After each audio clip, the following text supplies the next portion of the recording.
आप दोनों कैसे मनमानी करते हैं, कैसे जिद करते हैं, कैसे अड़ियल हैं, एक एक करके दोनों को एक्सपोज करता हूं मैं। ओह गॉड सर। आपके पेरेंट्स परिणति आपको बैंकर बनाना चाहते थे जी। पढ़ने के लिए मैनचेस्टर भेजा, बहुत खर्चा किया और आप बहाना करके वहां से वापस आ गई, नहीं नौकरी नहीं मिली, मैं क्या करूं। सर सच था ये। 2009 में मेरी ग्रेजुएशन हुई तो ऑफ कोर्स मेरे सपने थे कि मैं इन्वेस्टमेंट बैंकर बनूंगी, बट क्योंकि उस साल रिसेशन था तो मुझे सच में सर जॉब नहीं मिला और वीज़ा भी एक्सपायर हो रहा था। मेरे अंदर ना गट्स नहीं थी कि मैं अपने पापा को फ़ोन करके बोलूं कि आपने जो 3 साल मेरे लिए लोन लिया था, पैसे इकट्ठे करके जो मुझे भेजा था, वो अब मैं सारे वेस्ट करने वाली हूँ और मैं वापस घर आना चाहती हूँ। तो मैंने उनको झूठ बोला कि एक्चुअली ना मुझे इंडिया में एक जॉब मिल गई है तो मैं उसके लिए आ रही हूँ। और मैंने अपनी जो ताई जी हैं, जो प्रियंका की मदर हैं, मैंने उनको फ़ोन किया और उनको खुफिया बोला कि ऐसा ऐसा है, मेरा वीज़ा एक्सपायर होने वाला है, मैं इंडिया आ रही हूँ, मैं पापा को बता नहीं रही हूँ, आप मेरे लिए कहीं पे जॉब ढूंढो, कुछ करो, मुझे बचाओ। तो उन्होंने कहा कोई बात नहीं आ जा। तो मैं बॉम्बे आई एंड आप ये इमेजिन करोगे वो बॉम्बे में सबको जानती हैं और फिर भी सर मुझे कहीं जॉब नहीं मिला, कहीं जॉब नहीं मिला। फिर एक दिन मेरी बहन शूटिंग कर रही थी तो मैं यशराज फिल्म्स गई उनकी शूट देखने। मैंने पहली बार एक शूट देखा, प्यार इम्पॉसिबल की शूटिंग चल रही थी। तो मेरा दिमाग चमका, मैंने सोचा यहाँ पे मतलब फिल्मों का तो कोई लेना देना होगा नहीं रिसेशन से, मैं यहाँ एप्लीकेशन करती हूँ। तो मैंने वहाँ अप्लाई किया और मुझे जॉब मिल गया और फिर मैंने पापा को फ़ोन किया, यही तो था जो मेरा जॉब था, जो मुझे मिला था।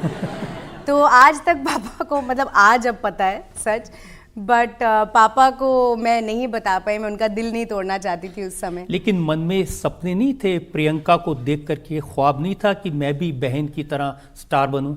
सबको यही लगता है एक्चुअली कि मैं इंडिया इसलिए आई हो गई। सर आपको पता है, क्योंकि मैं बड़ा पढ़ाई लिखाई करके, मैंने इंडिया में बड़े अच्छे मार्क्स ये सब करके, मेरा प्लान था मैं बैंकर बनूंगी लाइफ में, इन्वेस्टमेंट बैंकर।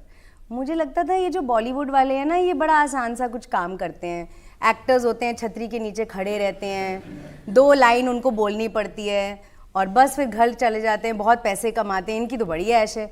हमें देखो हम कितनी मेहनत करते हैं, हम देखो कितना इंपॉर्टेंट काम कर रहे हैं। बट सर मैं गलत थी, पता है, जो भी फिल्म इंडस्ट्री से जुड़ा नहीं होता ना, वो फिल्म इंडस्ट्री को ऐसे ही देखता है। ये जैसे राघव। सर ये आज तक ऐसे ही देखता है। भाई आपको भी पेरेंट्स ने पढ़ा लिखा के चार्टर्ड अकाउंटेंट बनाया और आप तो, मैंने सुना कि पढ़ने वाले लड़के थे, कमरा बंद करके रात रात भर किताब पढ़ना। तो इतनी मेहनत वेस्ट कर दी, वहां अन्ना हजारे के साथ बैठ गए जाके धरने पे।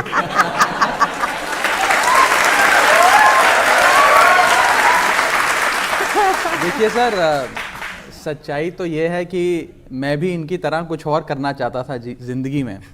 मुझे याद है कि जब भी क्लास टीचर हम सब बच्चों को खड़ा करके पूछा करती थी कि तुम ज़िंदगी में क्या करना चाहते हो, आगे जाके क्या बनोगे, तो मैं हमेशा कहा करता था कि मैं फ़ौज ज्वाइन करूँगा। मैं एक ऐसे परिवार से आता हूँ जिसमें बहुत फ़ौजी रहे, तो हमेशा से मन था कि इंडियन आर्मी ज्वाइन करनी है। खैर वो सपना तो पूरा नहीं हुआ, लेकिन चार्टर्ड अकाउंटेंसी की ओर आगे बढ़े। फिर कुछ जिंदगी में हालात ऐसे हुए, एक अन्ना हजारे आंदोलन खड़ा हुआ इंडिया अगेंस्ट करप्शन का, जहां पे एक आम साधारण वॉलंटियर की तरह मैं भी पहुंच गया अपना योगदान देने, और फिर एक राजनीतिक दल बन गया, उस दल के फाउंडिंग मेंबर बन गए और कहानी चल पड़ी। तो मैं अगर सच कहूं तो मैंने राजनीति को नहीं चुना, राजनीति ने मुझे चुना, ऐसा मुझे लगता है। और देखिए, आपके बहुत सारे मित्र हैं जो आपके साथ स्कूल में थे, कॉलेज में थे, जिनको मैं जानता हूं, वो कहते हैं हम सब 6-7 फिगर्स वाली तनख्वाह कमा रहे हैं और ये देखो कहां धरने पे सड़क पे बैठा हुआ है, धरने कर रहा है। सर देखिए, कोई शख्स है जिसे बेतहाशा दौलत कमा के सुकून मिलता है, कोई 6-7 फिगर वाली सैलरी पाके खुश है, कोई नाम पाके, कोई शोहरत पाके। मुझे सुकून जो काम मैं करता हूं मुझे उससे मिलता है, और मुझे लगता है कि राजनीति एक ऐसा जरिया है जिसके चलते आप लाखों करोड़ों लोगों की जिंदगी संवार सकते हैं। उससे जो सुकून मिलता है वो सबसे बड़ी बात। पैसा और दौलत तो सर जीवन में सब कमाते हैं।